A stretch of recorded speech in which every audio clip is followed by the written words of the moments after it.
Shalom,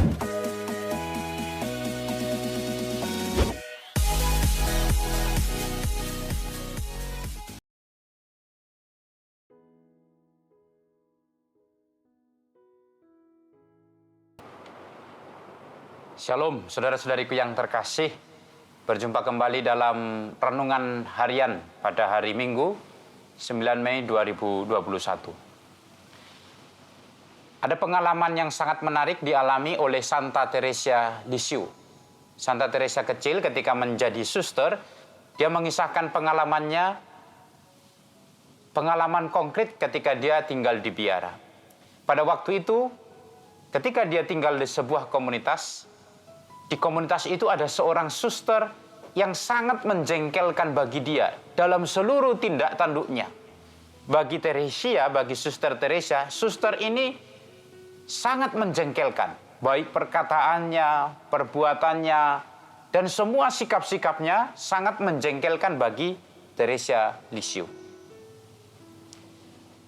Intinya adalah bahwa dia sangat tidak suka dengan cara berbicara, cara berkata-kata, atau cara bersikap yang ditunjukkan oleh suster ini.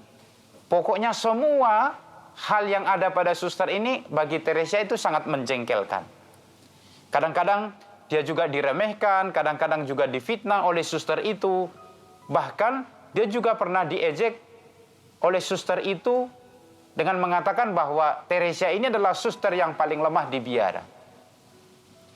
Namun menariknya adalah bahwa suster Teresa ini tidak menyerah kepada antipatinya, tidak menyerah kepada perasaannya terhadap suster itu. Tapi ia berusaha untuk bersikap baik, berusaha bersikap ramah, sekalipun dia pernah difitnah, pernah diremehkan, dia berusaha bersikap baik kepada dia. Dia berusaha kemudian menyapa ketika berjumpa, seakan-akan tidak ada masalah antara suster Teresa dengan suster itu.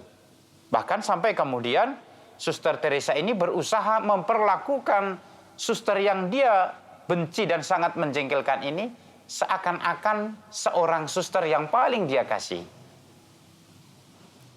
Pertanyaannya adalah, mengapa suster Teresa atau Santa Teresa ini bisa bersikap demikian terhadap suster yang sangat menjengkelkan ini?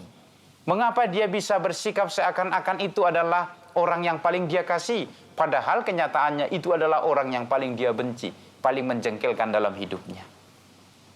Nah, Santa Teresa dari Lisieux kemudian mengungkapkan pengalaman hidupnya dalam berproses itu. Dia kemudian mengatakan demikian dalam kisah hidup, buku yang ditulis tentang kisah hidupnya. Oh Yesus, jika bukan Engkau sendiri yang tinggal di dalam aku tidak mampu mencintai dia. Karena Engkau berkenan menganugerahkan rahmat ini kepadaku, maka aku menetapkan dalam hatiku perintah untuk mengasihi. Oh, betapa aku menyukai perintah itu, sebab hal itu meyakinkan saya bahwa Engkau, ya Tuhan, ada di dalam diriku.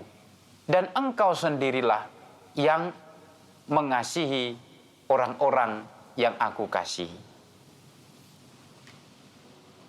Saudara-saudariku yang terkasih dalam Tuhan, Teresa tahu persis perintah Tuhan yang mengatakan, inilah perintahku, yaitu supaya kamu saling mengasihi seperti aku telah mengasihi kamu. Tidak ada kasih yang lebih besar daripada kasih seseorang yang menyerahkan nyawa untuk sahabat-sahabatnya. Kamu adalah sahabatku jikalau kamu berbuat seperti yang kuperintahkan kepadamu. Saudara-saudariku yang terkasih, lewat pengalaman konkret yang dialami oleh Santa Teresa dari Lisieux ini, kita semakin mengerti bahwa ketika kita mengasihi orang lain, ketika kita berusaha mengasihi sesama kita, itu bukan pertama-tama kita yang mampu mengasihi mereka, tapi Allah yang diam di dalam diri kita, itulah yang mengasihi mereka. Maka ketika Yesus mengatakan, kasihilah sesamamu seperti aku telah mengasihi kamu, kita diajak bahwa kita menyadari bahwa dari diri kita sendiri kita tidak pernah mampu untuk mengasihi orang lain.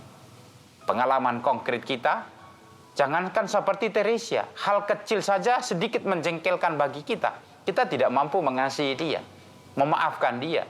Apalagi hal-hal besar yang seluruh hidupnya menjengkelkan untuk kita. Itu tidak mungkin.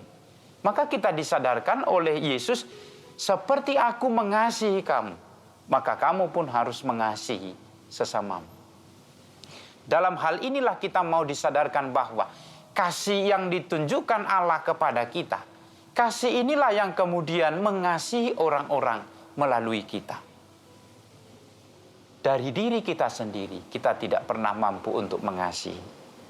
Maka kalau kita hendak mengasihi orang lain, kita harus pertama-tama menyadari sungguh-sungguh bahwa Allah mengasihiku, bahwa kasih Allah tinggal di dalam diriku.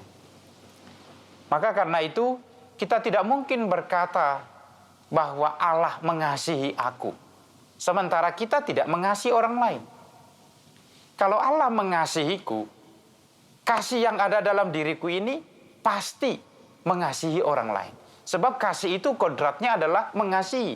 Tidak mungkin kasih Allah itu diberikan kepada kita lalu hanya diam di dalam diri kita. Tidak mungkin.